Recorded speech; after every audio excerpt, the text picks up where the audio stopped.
Olá, professores, como estão vocês? Todo mundo bem? Espero que vocês estejam bem, debaixo da graça do nosso Senhor. E sejam bem-vindos à nossa segunda lição sobre a antropologia bíblica, talvez até a nossa última lição. Eu estava achando que a continuação vai ser um pouco complicada. Eu fiz essas aulas para o seminário, e no seminário a gente tem um pouco mais de liberdade, né, para enfocar temas relacionados com filosofia, com a própria antropologia, a sociologia.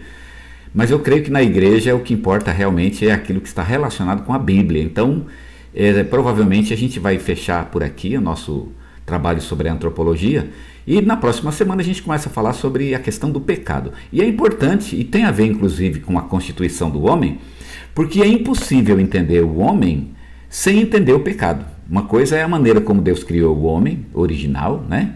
E outra coisa é o que o homem é hoje. Então, para entender hoje o ser humano, o que é o ser humano e como ele se constitui hoje, como ele convive com toda a sua humanidade, então precisamos entender a questão do pecado, que vai ajudar a gente a entender também a própria humanidade, tá bom? Então, quem sabe, a partir da próxima semana, vamos começar a falar a respeito da doutrina do pecado, a martiologia, tá bom? Bem, vamos lá então. Nosso estudo ainda é sobre a antropologia bíblica, e nessa próxima lição nós vamos falar sobre a constituição do homem. Vamos lá então? Esse é o nosso segundo estudo, então a nossa unidade é a antropologia bíblica. E nós temos uma estratégia para esta lição bem definida. Vamos falar sobre duas coisas, e na verdade uma é continuação da outra, tá certo?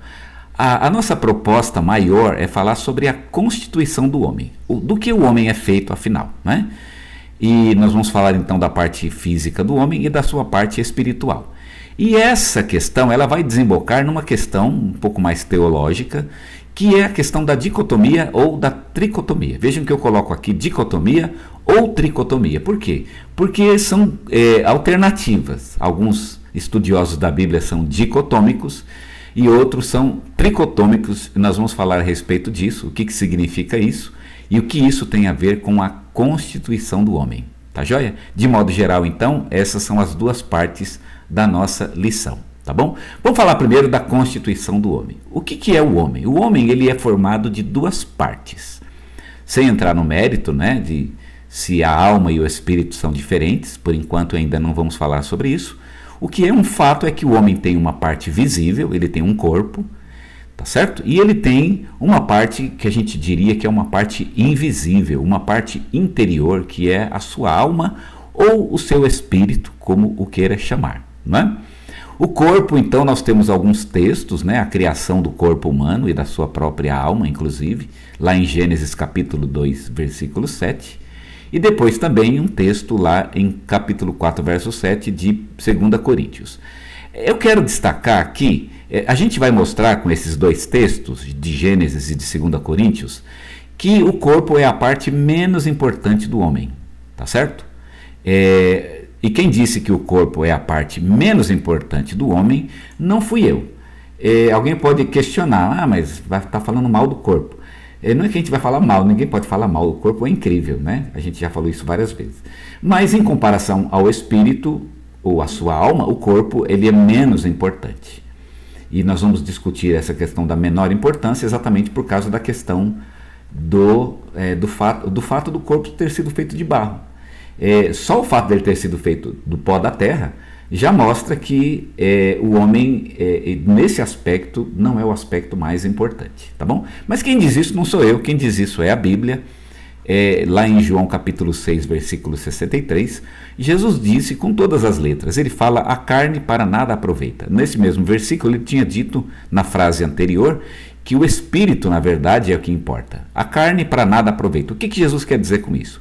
O que ele quer dizer não é que o corpo não serve para nada. Jesus não quer falar uma coisa dessas, não é? O que ele quer dizer com isso é que todo investimento feito no corpo, ele vai ser perdido na eternidade. Não importa o que a pessoa tenha feito com o corpo neste mundo. Ele pode ter cuidado muito bem do seu corpo, ter tido uma vida muito saudável, foi na academia, tomou vitamina, se alimentou bem, dormiu bem. Ele fez todo o necessário para ter o melhor corpo do mundo, não é? O melhor corpo possível.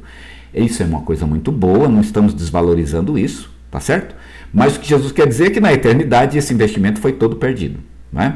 Há pessoas que não tiveram esse cuidado todo, e no entanto, quando chegar na eternidade, vão a todo o seu descuidado, não a falta de mordomia com o corpo, não é disso que estamos falando, não é? E nem de que devemos descuidar do corpo. Claro que devemos cuidar bem do corpo, mas devemos lembrar que o investimento feito no corpo, ele é perdido. Tá certo? É bom enquanto estamos nesse mundo, claro. Um servo de Deus saudável, ele é muito mais útil do que um servo de Deus doente, não tenha dúvida, né? Se você está saudável, até para os propósitos de Deus é melhor. Mas só lembrando que na eternidade é o investimento espiritual que compensa, né? É o investimento. Eu posso até cuidar do corpo como um investimento material, não é verdade? Ou tratar o meu corpo investindo espiritualmente, seja alimentando ele bem, para que seja um bom servo de Deus e possa assim gerar um investimento para a eternidade, ou até mesmo jejuando e não descuidando, mas trabalhando com o corpo do ponto de vista do jejum, pensando também na eternidade, percebem? Nesse sentido, então, é que o corpo para nada aproveita. Ele é menos importante do que a nossa alma ou o nosso espírito, tá bom? Vamos então à segunda questão, que é a alma e o espírito. Então, Deus ele criou algo realmente importante no homem, que é a alma ou o espírito. E aí nós falamos sobre 4 capacidades, não são as únicas, né?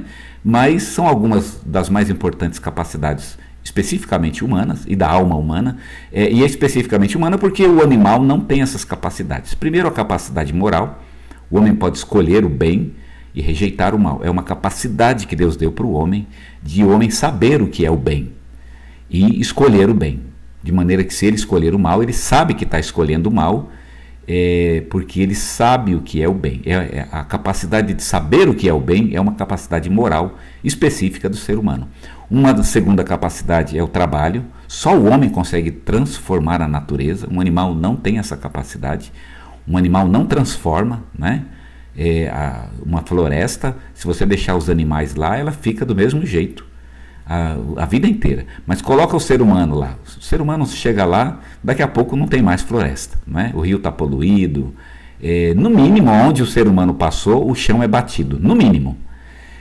A gente sabe que o ser humano passou. Uma manada de elefante, ela passa por uma região e às vezes você não percebe que ali tinha elefante, leão, tigre. Às vezes é muito difícil encontrar um tigre na floresta, né? Uma onça. Você vai lá no Amazonas, quer encontrar, você não acha. É um animal pesado que a gente, ele destrói os galhos que estão próximos. Pois é, o animal ele não destrói, ele não muda. Só o homem transforma a natureza. Essa é a condição de trabalho. Nós vamos ver quando falarmos sobre a doutrina do pecado que na verdade existe até uma inimizade entre o homem e a natureza que é fruto do pecado humano, mas isso é um tema para depois. Uma terceira capacidade é a capacidade do progresso, de que o homem ele é o único com capacidade de progredir. As abelhas elas fazem o que faziam há milhares de anos atrás, é o mesmo processo, fazem mel, né? Não mudou nada. O homem não, o homem progride. Ele é capaz de avançar, tanto cientificamente, como inclusive o próprio ser humano pode crescer e pode prosperar e pode progredir, ele pode se tornar melhor. Deus criou o homem com a capacidade de melhorar sua condição de vida, melhorar até ele mesmo, não é? O seu tempo de vida e sua qualidade de vida, enfim, o progresso como um todo, isso é uma característica humana. E por fim, a liberdade. O homem é livre. Ele não está sujeito aos ditames e às leis da natureza, e ele pode escolher, inclusive, de forma contrária à natureza. O animal não é livre. Se o animal estiver com fome, ele vai comer, não importa, né? Mas o homem não. O homem, se ele estiver com fome, ele pode optar, ele pode não comer, inclusive, né? Eu prefiro não comer do que roubar, por exemplo. O homem tem a liberdade de escolher. E essa liberdade é, inclusive, a liberdade de escolher até mesmo entre a vida e a morte. Quando ele, por exemplo, ele prefere fazer uma coisa do que viver, né? Eu prefiro morrer a negar ao meu Deus. Então, é uma liberdade que Deus deu exclusivamente para o homem. Os animais não têm essa liberdade porque eles estão escravos da natureza. Pelo menos foi a maneira como Deus o criou. Como a gente vai estudar mais tarde, quando falarmos sobre o pecado, essa liberdade não é tão bonita, mas ainda existe alguma liberdade no homem, tanto existe que a própria salvação é uma, né? O homem usa a liberdade para seguir o caminho da salvação, escolhendo Deus nesse sentido, né? Se o homem é escolhido por Deus ou escolhe ele mesmo a Deus, a gente pode, vamos falar sobre isso quando falarmos sobre a doutrina da salvação, aquela questão da predestinação ou livre-arbítrio, né? Mas por enquanto, para o nosso interesse hoje, o que importa é que o homem, ele tem liberdade e que os animais não têm a liberdade que o homem tem, tá certo? O homem é livre. Muito bem, tendo falado sobre alma e corpo, ou espírito e corpo, essa dualidade que é o homem. Agora vamos falar então sobre dicotomia ou tricotomia. O que é dicotomia? A dicotomia, ela é a doutrina segundo a qual o homem é composto de duas partes, corpo e espírito, ou corpo e alma, tá certo? Espírito e alma seriam a mesma coisa, e nós temos então uma parte visível e uma parte invisível no homem. A tricotomia é a doutrina que ensina que o homem é composto por três partes, corpo, alma e espírito. Tá certo? E aí, o homem é formado por duas partes ou é formado por três partes? É uma boa pergunta. Eu quero começar, antes de falar do próximo item, que não é a nossa intenção aqui responder essa pergunta. Tem gente que é tricotômica e tem gente que é dicotômica, então não somos nós aqui que vamos resolver isso, tá bom? Mas nós vamos apresentar o problema, e aí se a pessoa entrou na aula achando que o homem tinha três partes e vai sair da aula com essa ideia, amém. Se alguém entrou e mudou de ideia, amém, do mesmo jeito, tá bom? Se alguém questionar, vocês vão, gente, realmente é assim mesmo, nós não podemos bater o martelo, e como nós vamos ver no final da nossa lição, isso não é uma questão importante, mas é bacana como um exercício e ver como é que a Bíblia trata essa questão, e talvez sobre isso a gente possa acrescentar alguma coisa à nossa discussão, tá bom? Vamos lá então? Então isso é dicotomia e a tricotomia. Vamos então dar um exemplo de interpretação dicotômica e tricotômica para vocês verem como é que os estudiosos trabalham, né? A gente tem lá de Gênesis capítulo 2, versículo 7, onde Deus sopra no nariz do homem o fôlego da vida e o homem se torna alma vivente. Então o que o dicotômico vai dizer? Ele vai dizer o seguinte: o fôlego da vida é a própria alma vivente. Quando Deus sopra, o que acontece? O homem se transforma em alma vivente. O sopro criou uma alma vivente, não criou duas coisas, ele criou uma só. O fôlego da vida cria uma alma vivente. Então o homem, ele é uma alma vivente, uma alma. Posso chamar a alma de espírito? Posso, mas na verdade é uma coisa só, né? No homem é uma coisa só. A tricotomia vai dizer, na verdade, que o fôlego da vida, ele é diferente da alma vivente. Deus, ele sopra no homem, esse sopro, ele gera uma alma vivente, mas o próprio fôlego continua lá. Por que o tricotomista pensa dessa maneira, de que são três? É porque o tricotomista, ele vê a vida humana do mesmo jeito que dos animais, né? O homem é um animal, e os animais também vivem, e tem até algum sentimento, né? Por exemplo, o cachorro está atravessando a rua, e ele vê o carro chegando, ele apressa um pouco o passo. Um cachorro faz, quer dizer, o cachorro tem o discernimento para entender que se ele andar muito devagar, o carro vai atropelar ele, e ele apressa um pouco o passo. Ele tem um discernimento, ele tem uma vontade, ele tem até uma certa comunicação com o homem, né? O cachorro é o único animal da natureza que faz contato com os olhos, né? Com o ser humano. Então os animais, os cachorros, os leões, as onças, as cobras, eles têm uma vida, as plantas, né? São coisas vivas. E a vida do homem é muito parecida com essas coisas, né? A gente poderia dizer que é igual, porque essas coisas se alimentam como o homem, tem dor, né? Como o ser humano tem dor. Os psicólogos estudam animais para aplicar esses conhecimentos no ser humano. É curioso isso, né? Então, se essa vida, ela não foi criada no mesmo sentido que o homem foi, né? Por Deus. Mas foi Deus que criou a vida animal. Então Deus, ele teria dado ao homem uma vida animal e uma vida espiritual. A vida espiritual seriam essas capacidades elevadas, né? A imagem de Deus no homem, como por exemplo aquelas questões que nós estudamos, a liberdade, o seu conceito moral, né? E aquelas coisas que vimos na última lição, na lição passada, que é a vontade de sentir, né? Ou seja, as capacidades ou as faculdades de sentir, de querer, que são capacidades especificamente humanas e de pensar, né? Então são coisas, seriam diferentes da própria vida que que seria uma vida animal, digamos assim, né?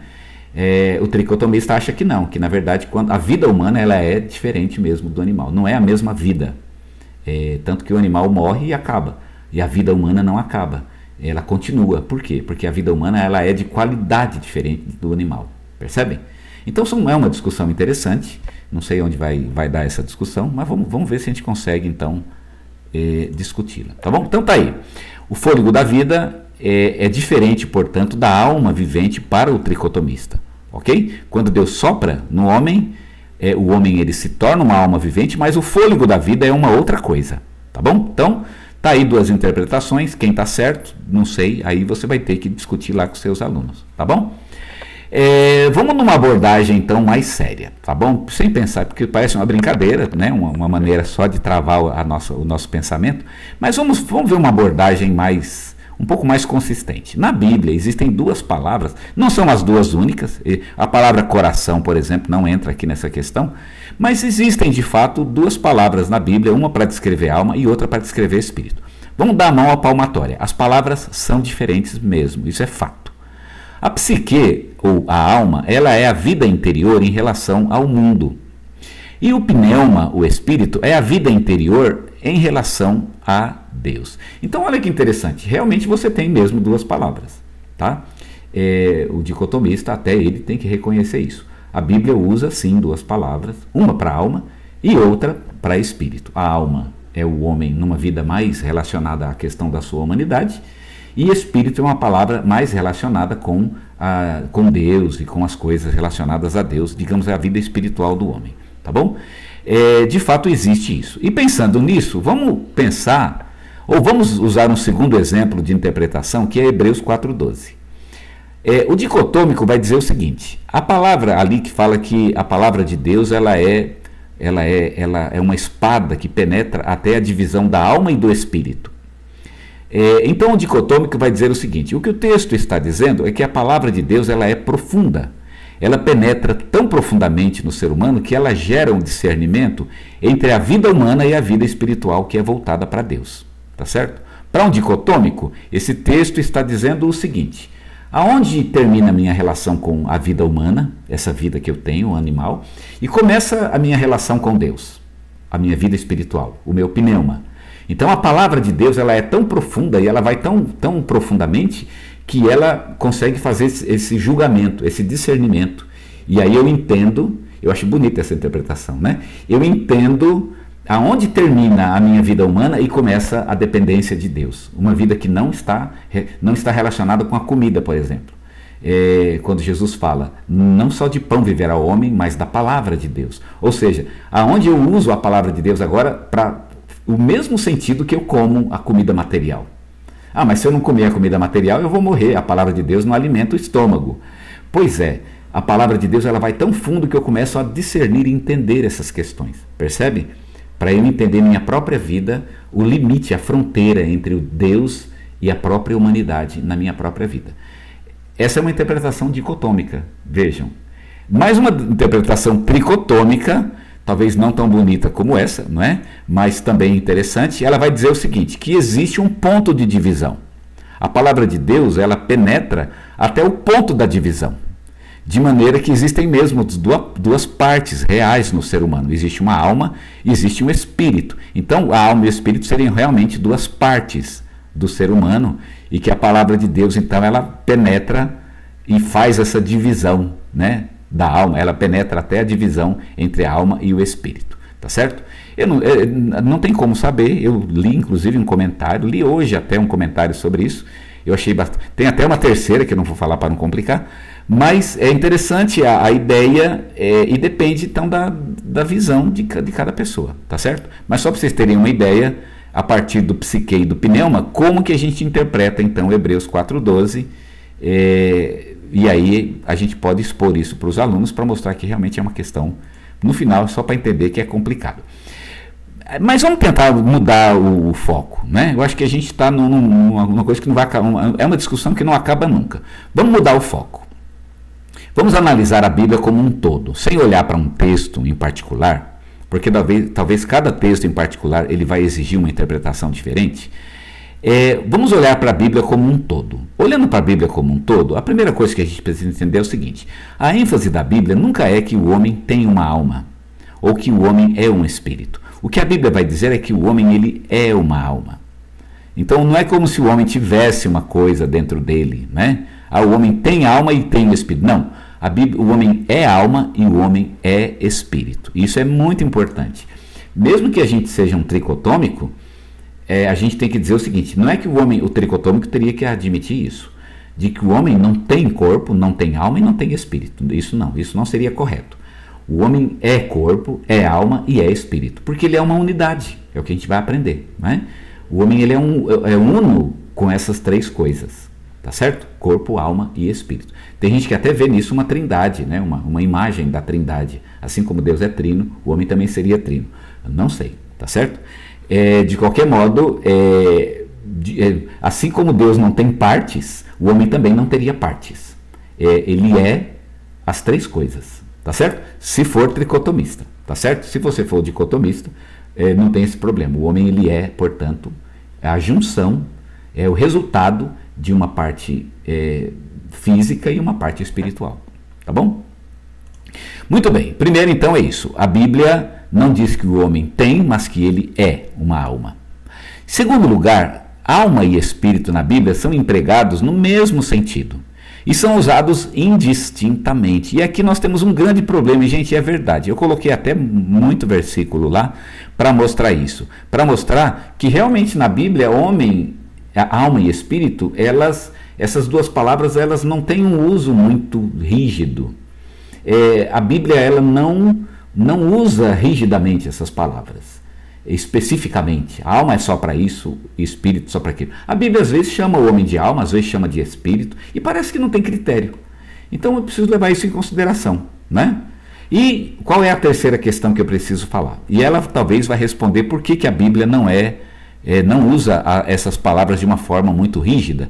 É porque ela não está interessada na ciência da constituição humana, e aqui está o problema. Os termos e as palavras colocadas na Bíblia, elas estão em relação com o propósito de Deus de salvar o homem. Então o propósito da Bíblia é a salvação do homem, e não é falar sobre a ciência da constituição humana. De fato, a palavra de Deus ela não está interessada em nenhuma ciência, não é um livro de ciência, ela é um livro espiritual.